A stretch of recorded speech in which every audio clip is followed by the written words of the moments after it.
All right, this video is concerned as the momentum, and also to talk about review the others and then give a couple work notes. Foremost, momentum. What is the product of mass times its velocity? And so things that have large masses, trains, trucks, those things have large momentum. Likewise, things that have large velocities typically have large momentum. That rocket, those things move quickly and they take a lot of force to slow down. Now we'll get into force later. But for the most part, momentum, mass times velocity. Okay, so if I want to find, say, a train's momentum, I would need to know its mass. I would need to find its velocity and multiply those two together. Okay. Units, kilograms for mass, always, every time. Velocity meter per second, again, always, every time. Unit for momentum doesn't have a fancy name. I think Newton ran out of good ideas, so he called it a kilogram meter per second. Okay. Now, the big and probably the more important part of momentum here, when talking about collisions, is this idea of conservation of momentum. We know from chemistry class, like conservation of matter talks about how you cannot create nor destroy matter. You can only change what it looks like. We'll talk about that when it gets into energy as well. But for momentum, what that, I guess, relates to is the idea that if momentum is conserved, okay, then we know the momentum at the beginning of whatever situation we're looking at, say it's a collision, we know the momentum to start with should be equal to the momentum that we end with. Okay? So, again, just to expand the PI is equal to PF, well, total initial momentum, that's PI, is equal to total final momentum. That's the final velocity, or final momentum. Okay. And then in class a while back, we did go over the three types of collisions. And so I have a summary sheet to share. Okay. If you don't have this yet, what I would suggest is hitting pause and copying it, because I'm not going to talk about it a ton. What I will talk about is my process of solving collisions. Okay. I don't memorize my equations, and in fact, I typically make my equations up every single problem I do. So here's my process, and again, when you practice and get better at this, you can decide your process. But what I like to do is first draw the collision, okay, and then after, both before and after, excuse me. So this is an example of a bullet being fired into a block. At the beginning, the bullet's moving, the block is at rest, they strike each other, and the bullet then is moving inside the block together as one. So then I drew the situation. I then created my equations based off of that. Two momentums combined to one momentum.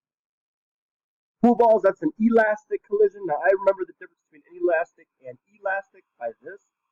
Inelastic is two objects that combine into one, so inelastic into one, whereas elastic is two and two. Okay? But anyway, so if I have a collision where, say, I have a pool ball, eight ball, they collide. Okay, they don't stick together. Pool balls stuck together. So they collide, they bounce off, and you have two separate momentums at the end as well. Okay, last type is recoil. Recoil is, I always remember, that's what guns do. Okay, so if you've seen a large gun fire before, whether it's a video or in real life, but if you've seen it, you know that the gun will kick back. Okay, that's because the momentum at the beginning, if the gun is being held still, the velocity is zero, therefore the momentum is zero. So the kickback comes because we have a forward momentum at the end, and we have to have an equal and opposite momentum backwards. So if the bullet's going forward, the gun goes backwards. This is where the kick comes from. Okay? Typically, in recoil collisions, our initial velocity is zero. Okay, but again, you should have this copied down. Now, what I'm going to do is actually go through a few examples.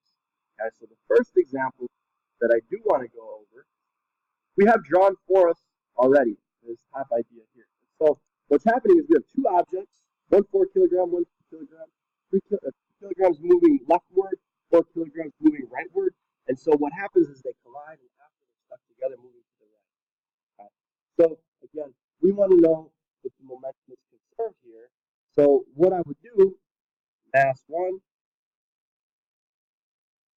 So I have mass 1 moving to the right. So it's mass 1, velocity 1. And then I have two objects, so then I have mass 2, velocity 2. So these two objects have separate momentums. And then at the end, I have the two objects together, mass 1 plus mass 2. Those two combined for the same final velocity.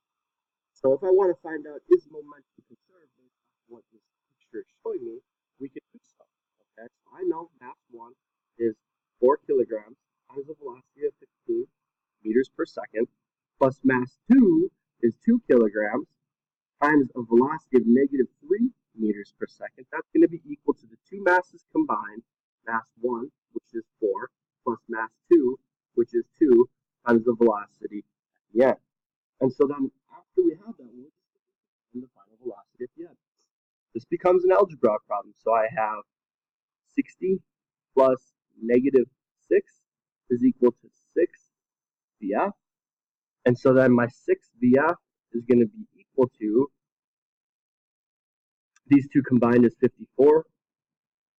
And if I want to get VF by itself, divide by 6. So 54 divided by 6 gives me 9. Okay. So that's what we would have 2 into 1. That's inelastic. The second type, we have 2 into 2. And so this is an elastic. But again, I don't typically like to use mass 1, mass 2 like I did on the top one. What I typically like to use is actually create my own subscripts to help me keep straight what's going on. So we just have to add a couple things in here. So let's say that the initial velocity of the cue ball is going to be 5 meters per second. Okay. Let's also assume that the masses of all of these, I know this is a huge mass for a pool ball, but we're just going to say the mass of the pool ball for both of those is 1 kilogram. So this is also velocity 0 and a mass of 1. Okay. At the end, the cue ball stops, and we want to know what the final velocity of the 8 ball is going to be.